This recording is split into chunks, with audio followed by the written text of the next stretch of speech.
পানি আজকে নেমে গেছে। কাজে এটা একটা ভালো খবর। আমরা আর্মি ইঞ্জিনিয়ারিং যারা কাজ করেছে তাদেরকে ধন্যবাদ জানাই। চট্টগ্রাম উন্নয়ন কর্তৃপক্ষের অধীনে 25 সাহেব এখানে মেম্বার, ওনাদেরকে ধন্যবাদ জানাই, কারণ আজকে দ্রুত পানি নেমে গেছে। ইনশাল্লাহ আপনাদেরকে আমি আশাবাদ, ওই দিন মঙ্গলবারে পানি যেখানে আপনাদের ভিতরে ঢুকছিল, আজকে পানি রাস্তা লেভেলে গেছে, এখানে উঠে নেই। তো কাজে ইটস এ গুড সাইন। আমি এই জন্য আপনাদের বলছি একটু ধৈর্য ধরেন। এখানে কিন্তু কাজ অনেক বাকি রয়ে গেছে, এরা এখনো মাটিগুলো উঠাই নেই, ক্লিন করে নেই। সেনাবাহিনী আমাদের কাছ থেকে 7 দিন সময় চেয়ে নিয়েছে। এই 7 দিনের মাত্র 1 দিন অতিবাহিত হয়েছে, আরো 6 দিন বাকি আছে। এই 6 দিনের মধ্যে এরা কমপ্লিট যখন এগুলো ক্লিন করে ফেলবে, ওই যে যেখানে শীট আছে শীটগুলো তারা খুলে ফেলবে, ওইখানে তাদের কনস্ট্রাকটিভ মেটেরিয়ালস দেখতে পাচ্ছেন, ওগুলি সব তারা ক্লিন করে ফেলবে। ওখানে যে মাটিগুলো আছে মাটিগুলো উঠে ফেলবে। খালের অনেক মাটি রয়ে গেছে, মাটিগুলো তারা এখন উঠাতে পারেনি যেহেতু বৃষ্টির কারণে। কাজে আল্লাহর রহমতে 7-8 দিন পরে আরো আপনারা কার্যকরী রেজাল্ট পাবেন। এবং আগামী যে বর্ষাকাল, যেটার জন্য আমরা টার্গেট করছি 6 মাসের, গত বছরও 6 মাস, ইনশাল্লাহ বর্ষাকাল আপনাদেরকে 30 বছরের সমস্যা মাত্র 1 বছরের মধ্যে আমরা 50 থেকে 60 ভাগ আপনাদের সমস্যার সমাধান করে দেওয়া হয়েছিল। জলাবদ্ধতা ছিল না।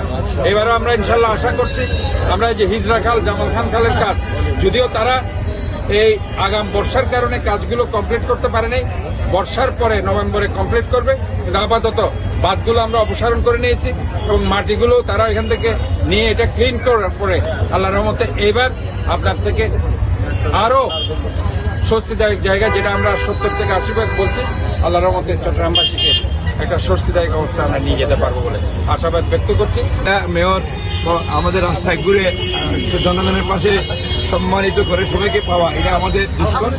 গত কয়েকদিনের ঘটনায় দেখতেছি যে এত উন্নতি হয়েছে এবং উনি সবার মতামতগুলোকে ফেসবুকে বা আমরা এই যে বিভিন্ন এগুলো আমল করতেছেন, এটা অন্য কোনো মেয়র আমি দেখিনি।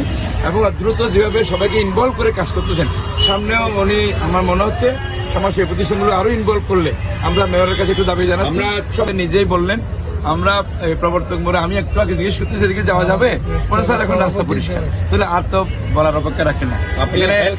আর আমি যেটা বলছি যে হেলথ সেক্টরে যেই ভয়াবহ পরিণতি, নানা রকমের এগুলোর কারণে, জলাবদ্ধতার কারণে, ড্রেনগুলো পরিষ্কার না হওয়ার কারণে, কিন্তু নগরের এখন আমরা একটু গভীরে ঢুকছি। মেয়র মহোদয় যেভাবে ঘুরে ঘুরে সবাইকে সচেতন করছেন, জনসচেতনতা, নাগরিক সচেতনতা, আমরা মেয়রের যে আবেদনটা আমরা একটু খেয়াল করছি কিনা, কথা অনেকের ভিতরে একটা কথা আছে, সবাইকে একটু এগিয়ে আসতে হবে, সবাইকে নিজস্ব মনে করতে হবে।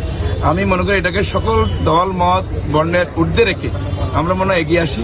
মেয়র মহোদয় যে আমাদের সকল সহযোগী সংগঠনগুলো ডাকে, আমরা নিজ উদ্যোগে নিজ এরিয়াতে আমরা এই কর্মসূচি নিয়ে